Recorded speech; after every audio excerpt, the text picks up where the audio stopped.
Welcome to the RV Entrepreneur Podcast, the weekly show for nomads, work campers, RVers, and entrepreneurs looking to earn a living or build a business while enjoying the RV lifestyle. This week's host is Joshua Sheehan. Let's settle in and enjoy the RV Entrepreneur Podcast, brought to you by RV Life.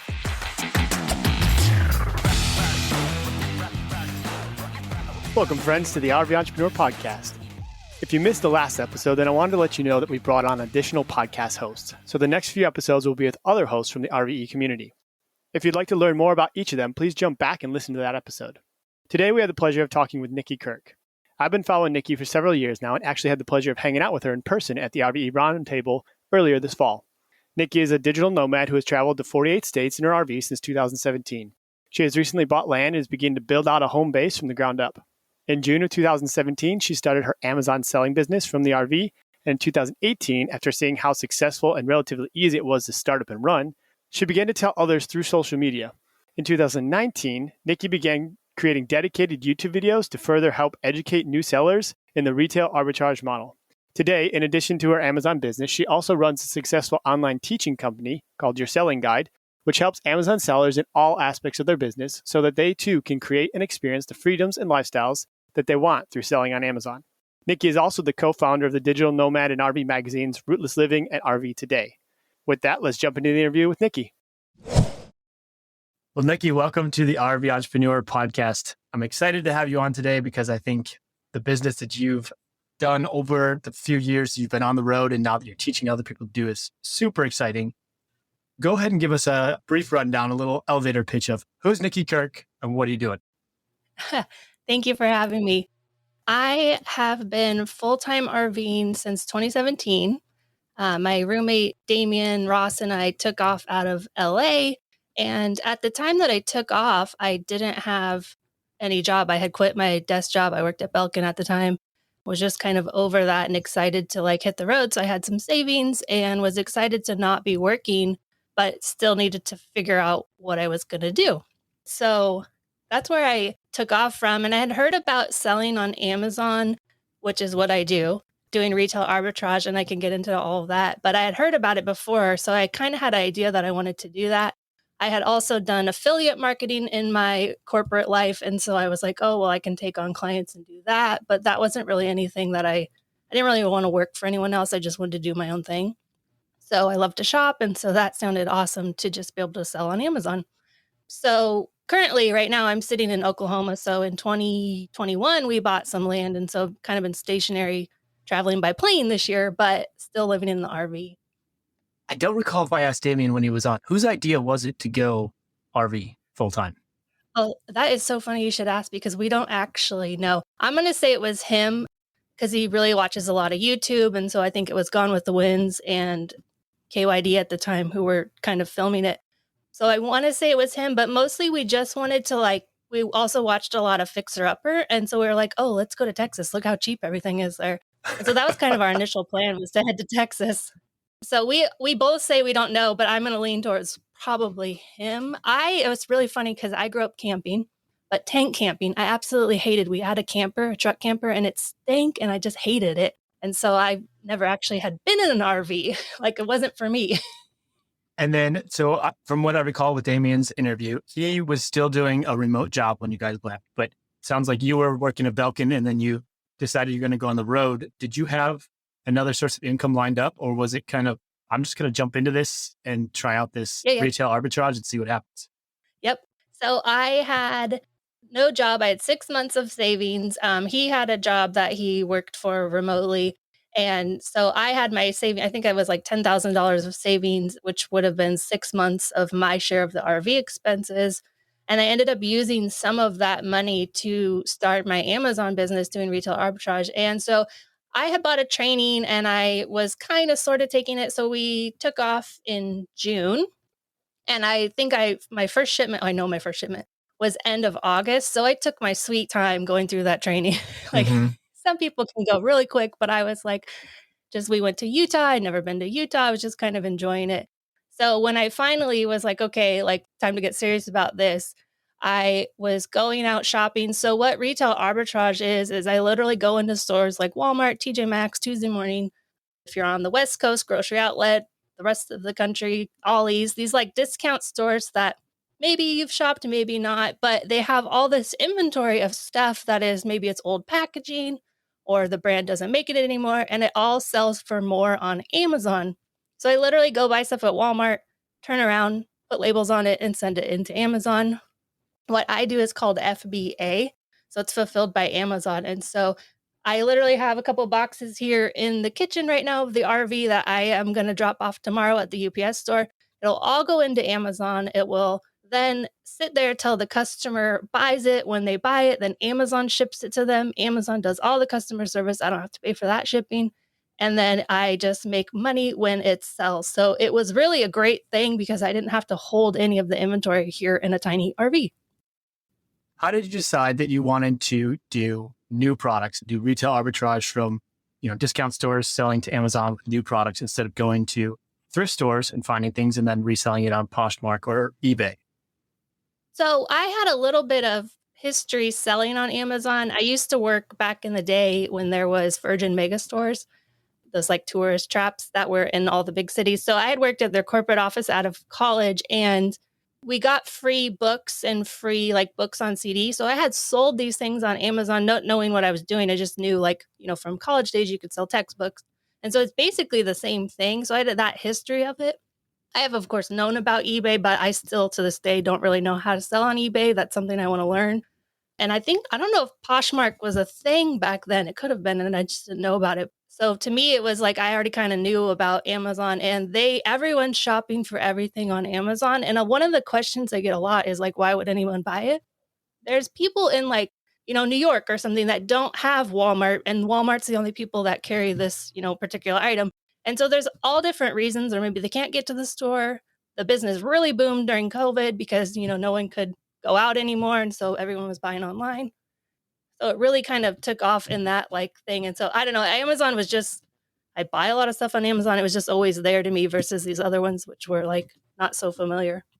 Yeah, that makes a lot of sense. And it's a good point to consider. I think a lot of people who have access to a lot of these stores are like, why would you buy, a great value brand, something, whatever, definitely only sold at Walmart on Amazon for an increased price? And your point is exactly true. You either don't want to get to the store, or we think of Walmart as being so ubiquitous, but closer you get to city centers, the far less Walmarts there are. So just the opportunity of not having those things available. Yeah, it's really funny because I go home. I'm from Oregon, so I go home a lot because I love sourcing grocery outlet. They always have a lot of stuff. And so every time I go home, there's not a lot of Walmarts there, though, because it's more of a city base. Whereas everywhere else in the country I've been, there's Walmart everywhere. Mm-hmm. And so it's really interesting how I'm like, wow, yeah, I didn't really grow up going to Walmart all that often because it wasn't there. Do you have a favorite store that you source from? It kind of changes with the season. So at the moment, I'm really sourcing Tuesday morning because they have a lot of seasonal stuff for the holidays. But I really prefer, that's why I go back to Oregon. I love Grocery Outlet. If you're up on the Northeast, they have a store called Ocean State Job Lot. The majority of the country has an Ollie's, and it's really kind of that same discounted. They got a lot of stuff. It's really fun when I'll just go around. I literally drive all over. My sourcing days sometimes, now this is not normal. You don't have to do it this way, but I will go out for 14 or 16 hours. I'll drive, including drive time, go all over to source, and I'll be chasing this one item or a couple items. And it's a lot of fun, especially sometimes I buy stuff and it'll sell out of my cart before I've even gone to the register to pay for it. And that's just crazy. That is absolutely insane. All right. So let me walk through this and tell me if I've got the sequence down. You're going to go into a store of your choice, and you've got a special Amazon app that you're going to then scan barcodes of items that are in that store. And it's going to tell you what the average price selling on Amazon is. And then you're going to decide whether you are or not going to buy it at the physical store to then ship into Amazon's warehouse for them to sell it for you. Yep. So what I teach now, or I started this on YouTube, I think in late 2018, but I would just do videos because it was just so crazy to me that this could even be done and that more people weren't doing it, and that it literally anyone can do it. It is a lot of work.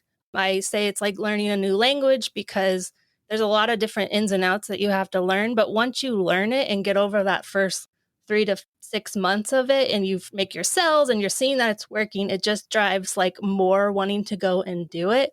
So it is really fun and anyone can do it, but not if you have to. Even I have a couple of people who in the community who do not like shopping, but now they do. So it can be done even if you don't like shopping, but it does help if you like shopping. So it sounds like this is a business model that you can definitely sustain yourself in, but why did you mentioned YouTube, why did you start making videos about retail arbitrage? And then I guess, because I know the answer to this question, talk to me a little bit more about what that turned into. Yeah, so originally I started making YouTube videos because, well, the real honest answer is that Damien, my roommate, would always talk about doing YouTube videos, but wouldn't do it. And I was like, well, fine, I'm going to do it and I'm going to be better than you. So that was why I started doing it. But it was just like little travel vlogs. And then I did a little cooking show on there where I was cooking through Joanna Gaines's first Magnolia Table Cookbook. And I was just kind of alternating between all these different videos. And then I started, because my travel life involved selling on Amazon, I started to make videos that included that. And it came to a point where one was like, oh, I could make it, this could be its own video. And so I kind of started to do it that way. And then when I saw that those videos kind of did better, people were more interested, obviously, sorry, but there's a lot of travel vlogs out there, but it was more interesting to make money and all that kind of stuff. So people started watching those. And so at that point, I was like, oh, okay, well, I'll do dedicated videos. And from there, that was in I want to say 2019, I started doing dedicated videos. And from there, it just kind of took off to that. And so I just really like to help people. And a lot of YouTubers in the Amazon space won't necessarily tell you how to do it. They'll talk about the money they're making and all that. But without the how, it's not really helping anyone besides entertainment value.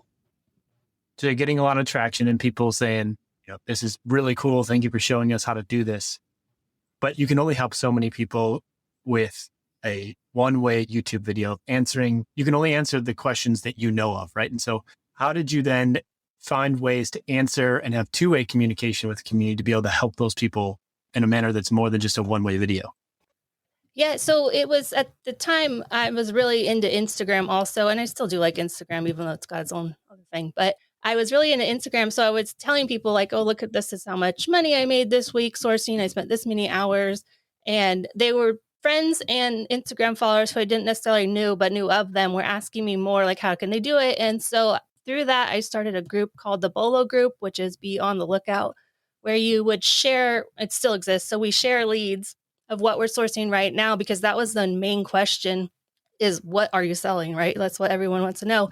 And unfortunately, to make money at this, you don't want what you're selling to get out there to the general public. So I could never say on a YouTube video what I'm actually buying, because I need it to hold its price and make me money. But through the Bolo Group, it's a small group of sellers where we are sharing it and we're all keeping those prices stable. And so besides YouTube, how the whole community started is through the Retail Arbitrage Bolo Group. And then it just kind of went from there. So we were sharing leads. It started really small. I think for the first year, there was only 20 people in it.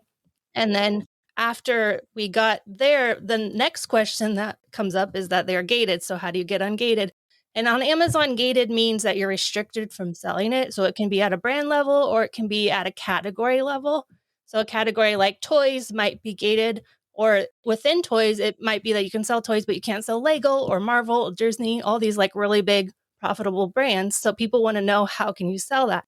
I had been through the whole process. I had gotten ungated myself. So I decided to answer that question from the community, and I created a guide to help solve that problem for sellers. And so that's kind of how my whole Your Selling Guide part of my business started, where I teach people, I show them how to do it, and of course, make money through selling the guides.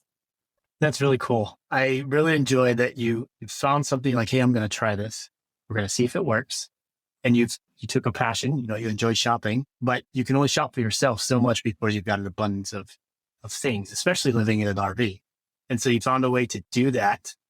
And then you get so good at it and so enthusiastic about it that people start asking you questions, and it turns into the business that you were doing is now turning into it, teaching other people how to do it and helping and facilitating other people getting into that space. And I really like how you are just creating community of people who are interested, showing them how to do it and offering those resources What was some of the hardest parts about switching from, and I know you still do a lot of retail arbitrage yourself, but switching the mindset of, hey, I'm going to do this for myself. I'm going to try and make as much profit and therefore keeping all these things to myself, to opening up and saying, I'm going to pull back or release the reins a little bit and allow some of these, I think, trade secrets, I guess, out to people who are interested in taking a course or reading any book to facilitate and grow those relationships in that community. What was that like for you? Yeah, it was interesting because I'm not a salesperson. So it's really hard to like sell my stuff, but it just was through wanting to help people and figure it out. And I always wanted to be an entrepreneur. That's why I started this whole Amazon business and then moved into this other thing. But I didn't know how to make an e-guide. I didn't know how to sell an e-guide. Like all of these things I had to learn. I didn't know how to take a subscription because the Bolo group was a monthly subscription. I had no idea how to do that. And I just was figuring it out as I went. So I was like, I know I've paid someone on PayPal with a recurring subscription. So there must be a way. So I figured that out. I had bought a digital good on Gumroad. So I was like, oh, I can figure out how to sell it there. So it's really all just kind of learning based off of where it's leading me. And the main struggle I have is just time. I got monetized on YouTube. I think I got 1,000 subscribers in March 2020, and I got monetized, I think, in June 2020. And everything just took off. The pandemic definitely helped. Yeah. But it was just crazy growth. I mean, it was great because we weren't really traveling, so it was the perfect time for it. But I worked 24/7. I was at my desk all day, every day, and I would not recommend it. That was the main thing. If I wasn't sourcing and packing up a shipment, which is still my very favorite thing, I consider it my free time hobby now that I just love to do. I mean, we're in Q4 right now, so I am outsourcing. I just got back from 2 days. I now do pallet of toys now, but I have a pallet of toys hopefully not showing up during this call, but it's due today to come in. So I'll be packing that stuff up and sending it out. And that is my favorite thing to do. But I really like helping other sellers do it. And it fit naturally, but not having time was a real big constraint. I have all these ideas of growth that I just couldn't do. And this year, luckily, I was able to hire someone to help me full time. It's a huge blessing that I can even offer someone a full time, reliable, paycheck we have benefits. It's just really crazy to me that all of this has happened. And it's something that I like I said, I always wanted to be an entrepreneur, but I always, in the future, I don't know, when I'm older, I guess, I have no idea, but it's just crazy that it happened when I consider pretty young. But we live in a great age where if you have a hobby or passion or something, there's some way you can monetize that. And so I think it's really, hopefully, if it's not selling on Amazon, there's something out there that the listeners love to do that they can somehow create this community around and monetize it. I had a big problem asking people for money. I'm not a salesperson. In fact, when I did my course, I had it at a lower price and people were questioning why it was so cheap. And so I was like, okay. And it sold more when I increased the price. It was so weird. So I've gotten over that a little bit. Yeah. But I still like all my stuff is, I know when you're a new seller, you don't have a lot of money. Some people do, but most people, this is their side hobby. They're doing it while they have a full-time job. And so I priced everything to be within budget of a new seller specifically. Mm-hmm. So what is you said you hired someone to help you full-time. What kind of things are they doing? What are the things that you offloaded to ease your plate and allow you to do more? I have, I think 5, right now 6 Facebook groups, and they're all around a different offering. So I've got literally 3 Bolo groups at the moment, 2 ungating guide groups, and then they have the beginner course group. So she helps me, Jocelyn, she helps me with managing the groups because the Bolo groups are spreadsheets of all the leads. So she data entries, all of that. She helps me do my emails now and just all this stuff that I can't believe I was doing. Like, I don't know how I had the time. And so it's really great because through that, I'm going to be able to hopefully next year have live meetups and a conference. And that's my goal. We might even be hiring a third team member. So it was something that I've never had this, like I've never interviewed someone before. I didn't know the job is flexible. Like it could be this or it could be that. So that was another, I have a lot of that imposter syndrome where why me? Am I good enough for that? And so actually finding someone. I knew right away when I interviewed her, like she was the one. I could just tell that we clicked, and she's so great. We text all the time. Like it's just been a really nice working relationship there. And we're going to go in January somewhere, travel and just relax, reload, and plan our 2023. Now, in addition to doing all this retail arbitrage and all of this building your selling guide, you also launched not one, but two RV related magazines. Talking about how that process went, you did sound like you booked 24/7 to begin with. How did you fit in working with Damien and launching two different magazines in the past couple of years? Yeah, that was crazy too. So Damien, when we first took off, I love magazines too. And now that we're stationary, we have a whole stack of magazines between mine and his. But he has run magazines in the past. He's had local magazines out of SoCal. And so he got let go from the company that he took off on the road with. And so he was like, okay, now I want to start this magazine. We had talked about it before while he was still working. And I was like, okay, yeah, sure. I love reading magazines, but I don't know anything about making them. So he had made them before, so he knew all the ins and outs of that. Like I said, I love Instagram. And so I was really involved in the RV Instagram community. So I took over on the social media part of it. And we started with Rootless Living in 2019, I think. Towards the end, is when we start. I think we did a Kickstarter. And so it was really something he was super passionate about. And I was excited to do it because at the time I had time. I was still just doing YouTube videos and selling on Amazon. Didn't really have, and the One Bolo group, I didn't really have anything else. And then that started to take off. And I can't remember when, I know we hired in March. We hired Jess to kind of take over. So I did the contacting people to write through Instagram, and I would get their articles and save their images and all that kind of stuff. And we hired someone to kind of take over that daily of what I was doing. And I'm still was on as the editor, because I just have that editing, I can see when something's wrong or the photo needs to be moved. Much to Damien's dismay, where I'm like, put it over two taps that way. Drives him crazy. So then he wanted to do more of an RV magazine, for RV owners, not just that niche of, full-time or that full-time spirit. Maybe if you're part-time, but you still you have that spirit of you want to get out there. You don't want to be tied to one place. You want to explore, do what you want to do, get unstuck is how he always says it. So then we did RV Today at the end of 2021. I think we're coming up on our first year. Yeah. But I have stepped away from that. I'm still, partner in it, but I'm out of the day-to-day because I just could not. So that is all him. And we have a full team. It's crazy how much it's grown, but it's exciting. So now we're kind of separated on that part. Very cool. Very cool. That's crazy. It's kind of, in my entrepreneurial journey, it's been the same way. Once you start going down that side of the slope, things just speed up. All these ideas, all these different projects, they all seem to come just flooding out of the fire hose. Going back to your selling guide, the actual sourcing versus the teaching sourcing. If you wanted to, and you could stay up to date on current practices, could you stop sourcing yourself and just create enough income through teaching people retail arbitrage? Oh yeah, for sure. I make way more money teaching than I do selling. That is hands down. I just really enjoy sourcing and selling. And as far as that aspect of my business, I have so much more growth I can do on the actual Amazon selling side. So we're going to start building out a shop here, and that's going to be my warehouse, which I've always dreamed of having a warehouse so that I can hopefully buy more wholesale, instead of retail, and just really grow that. That's my goal. I have a lot of dreams for that side of it, but I would never, it also wouldn't feel right to be teaching it and not doing it to me, but I could stop if I wanted to. And so what does a normal week look like for you now? A normal week, I go sourcing every other week now, because if I go sourcing, let's say I go on a Monday, then I'll be packing it up for the next 2 or 3 days and taking it to the UPS store. So that's pretty much almost a full week right there.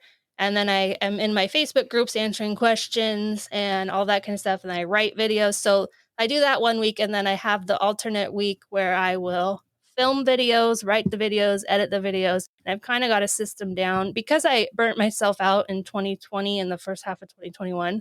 I really have a goal. So I just want to work 3 days a week. That's my goal, to get everything done. So I'm editing a video, filming a video, like whatever that looks like within 3 days. I don't always do it, but I am taking days off where I didn't before. And so that was my goal, is to just take days off.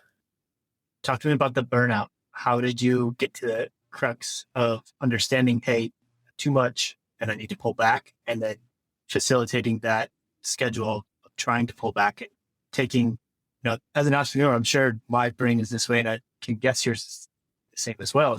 It's really hard to shut that knob off, to turn off the thoughts, all the little things you could be doing or should be doing. Should is a terrible word, and I shit on myself all the time. But all of the things that, your brain's like, well, if we just do this, if we do that. But I think there's a lot of little things that people do, and some of them move the needle and some of them do not. I guess to rephrase my question, what does it look like when you got to the point of knowing, hey, I need to either restructure this or pull back, and how did you? Yeah, I knew I needed to hire someone. There was just no way that I could physically keep going. And I knew, it's kind of funny because I feel like maybe, I don't know, 2 or 3 years ago, or maybe even still today, I don't know, people are talking about burnout like it's a badge of honor, and it's awful.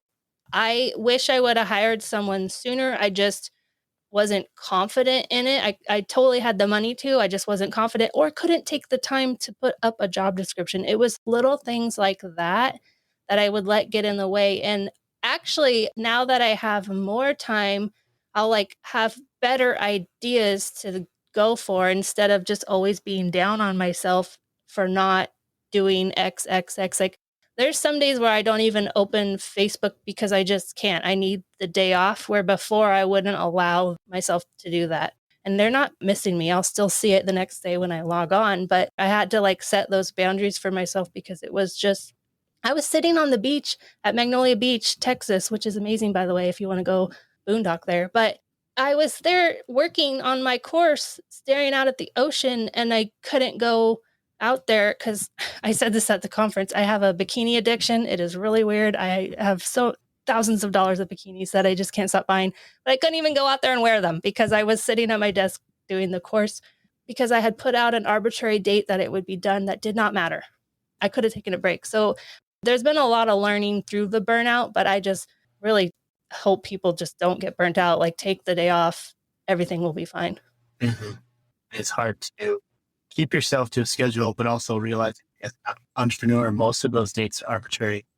You're not the first person that I've heard say, I just interviewed Bryce and Elliott though from the Journals. And Bryce is like, I skipped out on a annual trip that I had with my brothers because I needed to stay at the campground we're building.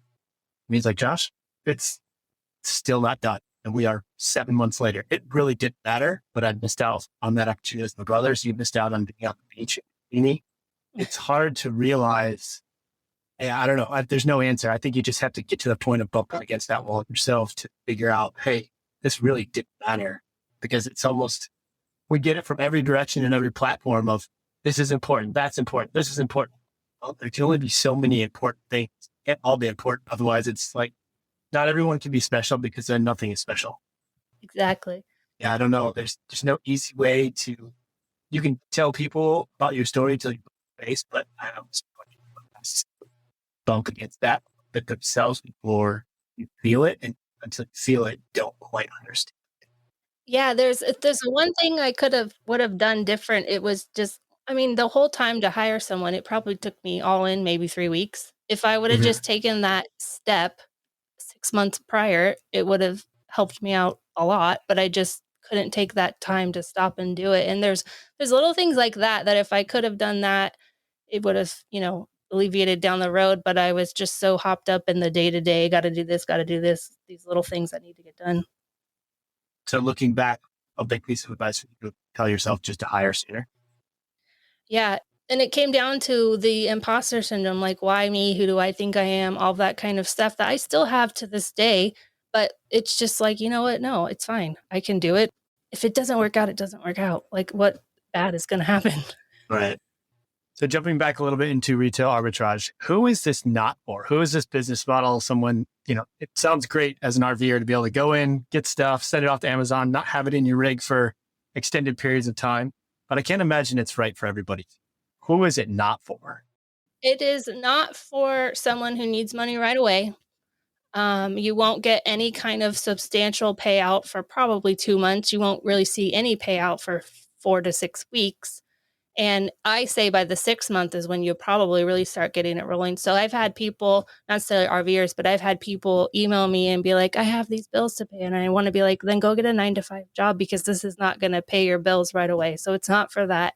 It is, I think, super ideal for an RVer because you get, instead of chasing that one item through your one little city where you live, you actually can chase it across the country or in a couple different states or whatever your travel schedule is. So I'm able to replan things more often as an RVer than I can now that I'm more stationary.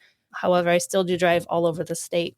But you don't have to know anything about business or taxes. You don't need to have a business license or an LLC or anything like that. You can literally just start it however you are. If you want to, I have people who start it just want to see if it works.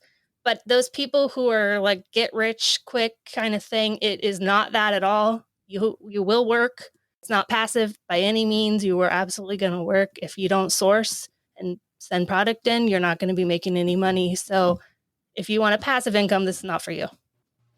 Very cool. Going forward, what is your plan? What does it look like for the rest of the year? And then moving on in the future, what are you going to be focusing on? What are you excited about? Well, I'm really excited because we're in the holiday Q4 season. So that's always hot for retail. So the rest of the year, I have almost all my videos for YouTube done because all I'm going to be doing is out there sourcing because I'm hoping to sell basically what I sold the first half of the year in the next 3 months. But other than that, I'll just be in my groups doing that. And then next year, I'm going to hopefully start a podcast around Amazon selling and selling in general. I'm going to be having live in-person events, which I've always done. I had done that back in my fitness days. I love a meetup. I love bringing people together. I'm a little bit of an introvert, so I don't necessarily like the small talk with people, but I do love to bring people together and make them happy. It's very weird. That's my big goal, is to do that, and then just keep on helping sellers get started and helping them along their journey. It's very cool to me that people credit me for their success, but they are the one who did this. I just helped lead them down the path, but they're the one putting in the hours. They're the one putting in all the work. So they built it themselves. I'm just helping them show the way. Mm-hmm. That's super cool. I told you when we talked at the RVE Entrepreneur Roundtable that I was not doing content creation, that Retail Arbitrage would be something I would definitely be jumping to. And I think it's really cool that not only is it something you enjoy doing and that comes through in the way that you're teaching people, but you took away something that you were doing, and the best teachers are the doers. And you're so excited about the doing that the teaching comes easy because you're like, yeah, I wake up thinking about this. And so I want to share. And it's really cool to me that you're taking something that you enjoy doing, you're teaching about it and fulfilling a need. And yeah, I can imagine how cool those messages must be when people are like, yeah, I took your course, I read your ebook, and now we're providing full-time income through Retail Arbitrage to our family. It has allowed us to do X, Y, and Z. I can only imagine you've gotten a handful of those emails. It's super cool. And I think I don't know, I get excited about it. And it's super awesome to hear that you're getting that feedback because it's a really cool model. And especially for everyone after the pandemic who's like, I want to get out and travel. I don't want to wait until I'm 65. This is a business model that fits everyone. Because even as an RVer, I just ordered a bunch of stuff from Amazon that's going to get delivered to an Amazon locker. So the infrastructure is growing as well. You don't have to have a sticks and bricks to be shopping on Amazon anymore. And I think it's just this cycle is spinning and it's just the wheels getting bigger. So it's really cool. Yeah, it's a lot of fun. I highly recommend just even trying out as a hobby. There's a lot of families who do it together, husband, wife, there's single mom. Yeah, it's a lot of fun to get out there and do something. And if it doesn't work and you only have a certain amount of money that you put into it, you're only out that certain amount of money. But if you want it to work, I'm all about your mindset. If you want it to work, it will absolutely work, even within your budget. I started with $1,000. So I didn't start with a whole lot and I grew it. I was a 6-figure seller within the first year. So it's definitely possible from the road.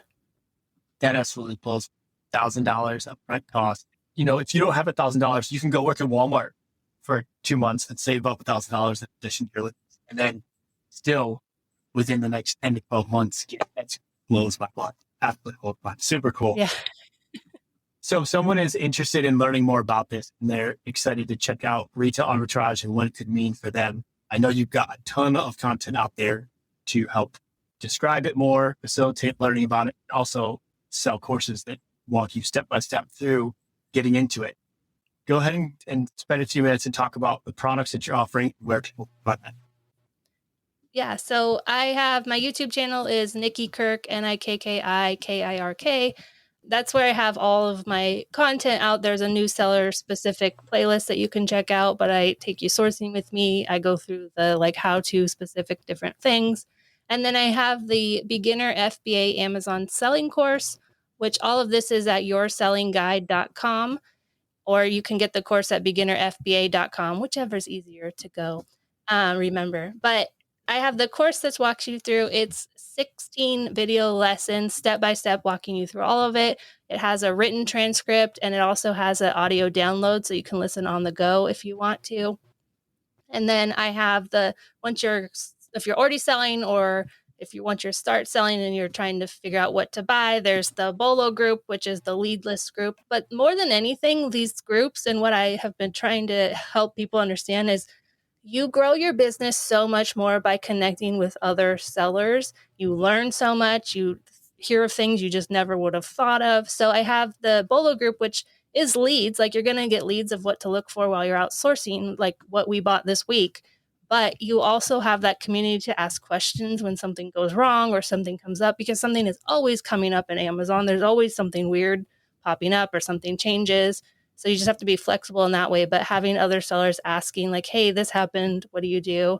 And then I have ungating guides. Like I said, you might be restricted in a beauty or grocery category. And so they walk you through that.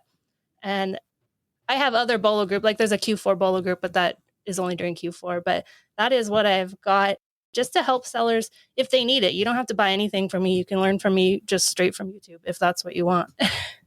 Yeah, I think that's really cool about how you've been giving out your information. If you don't want to pay for a course, you can find all this information for free online and through experimentation. But there is definitely something to be said about taking a paid course that someone walks you through step by step, because sometimes the order in which you learn things exponentially increases your efficiency and your effectiveness so that you get to the end point that much faster. And I think that's the cool thing about your offerings, is that it gets you from point A to point B in a straight line without the meandering YouTube rabbit holes that people get going down, because it is all information you can figure out on your own, but sometimes it's really efficient and it speeds you up to go and take a course and get from point A to point B in a straight line. Oh, for sure. That's my learning style. I took a course because I like someone telling me what to do and how to do it without me trying to figure it out online. Yeah. Awesome. I think we could get into nitty-gritty details and talk about this all day, but I think I'm going to forward people to the podcast that you said you're going to be releasing. So whenever that comes out, I think if you're interested in this, guys, go and definitely check out all of Nikki's YouTube stuff and her courses as well. Sounds like maybe there's podcasts coming though for all you audio listeners. But Nikki, thank you for taking the time out of your day. I know it's Q4 for you, and time, an hour out of the day to source or pack or list is precious time. So thank you for taking the time to join us and just share a little bit about your business on the road and how others can get involved into it. I will make sure to put all of your links into the show notes as well. And thanks again. Yeah, thank you for having me. I hope you enjoyed that interview. The retail arbitrage business is something that I personally think is super interesting. If content creation was off the table for me, it's something that I definitely pursue. I really enjoy a good treasure hunt. Be sure to join the RV Entrepreneur group on Facebook and let us know what you're currently working on. You can find us at therventrepreneur.com/Facebook group. And while I won't see you on the next episode, I'll be sure to be back with you early next year. Happy trails, entrepreneurs.